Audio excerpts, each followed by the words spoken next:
রোজা রেখে সকাল সকাল ঘুম থেকে উঠে গেছি, আর এখন হচ্ছে আমি আমার কিছু গাছের পরিচর্যা করব। আর এইখানে হচ্ছে এই যে দেখেন আমার কয়েন প্লান্টটা একেবারে কেমন যেন লাল লাল হয়ে যাচ্ছিল। তো এখন আমি হচ্ছে এগুলা কেটে দিব সব। এগুলা কাটার কয়েকদিন পরেই হচ্ছে আবার হয়ে যাবে। দেখেন আপনাদেরকে দেখাবো এক্ষুনি। এই যে আজকে আমি এগুলা কেটে দিছি, আর এক সপ্তাহ পরই মাশাআল্লাহ ওরা আবার সুন্দর করে হয়ে গেছে। আর এই পাত্রটা অনেক নিচে ওদের গোড়াগুলা, এই জন্য আমি এখান থেকে উঠে অন্য কোথাও লাগাইতে পারতেছিলাম না, মানে এই জন্য এটার মধ্যেই রাখবো আর কি। দেখেন 7 দিন পরে এই যে আবার পুনরায় ওরা হয়ে গেছে, খুবই সুন্দর। আর আমার পছন্দের একটা গাছ কয়েন প্লান্ট। আর এটা হচ্ছে একটা পাতাবাহার গাছ। তো এই গাছটা আমি আরেকবার শেয়ার করছিলাম। এটাতে হচ্ছে লম্বা লম্বা ডাটার মধ্যে যে এই মাথার মধ্যে আবার পাতাগুলা হয়, তো এগুলা উঠায়া কেটে লাগাইলে হচ্ছে মরে যায়। তো আমি একটা বুদ্ধি করছি, দেখেন এই ডাটাটা হচ্ছে আমি অন্য একটা টবের মধ্যে এমনি রেখে দিছি, ডালটা আর কি।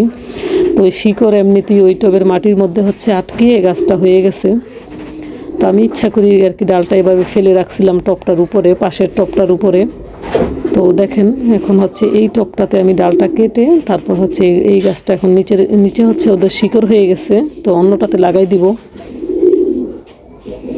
আর আজকে সকালবেলা ঘুম থেকে উঠে হচ্ছে আমার সমস্ত গাছগুলো আজকে খুব ভালো করে যত্ন নিছি, কারণ অনেক দিন হয়ে গেছে ওদের কোনো যত্ন নেওয়া হয় না। আর এই স্নেক প্লান্টটা আমার দেখেন মাশাআল্লাহ অনেক দিন পর হচ্ছে ওর থেকে আবার এই যে বাচ্চা হয়েছে, 3টা বাচ্চা বের হয়েছে ওদের।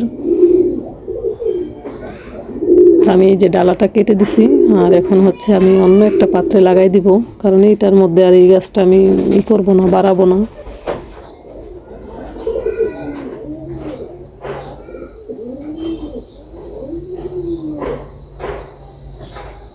এই যে দেখেন কত বড় শিকড় হয়ে গেছে। তো এখন হচ্ছে আমি এই পাত্রটাতে লাগাবো আর কি এই গাছটা।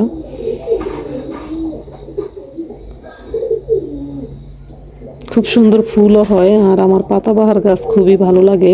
আর আমার বাগানের জন্য আমি কিছু ফুলের গাছ কিনবো, বেশিরভাগই পাতাবাহার আমার কাছে আছে। তো চিন্তা করছি মাঝখানে কয়েকটা ফুল রাখবো। এই যে 2টা পাত্রে আমি কিছুদিন আগে এটা লাগাইছিলাম, এই যে এটা খুব সুন্দর হয়ে গেছে। তো সকলে ভালো থাকবেন, সুস্থ থাকবেন। আল্লাহ হাফেজ, আসসালামু আলাইকুম।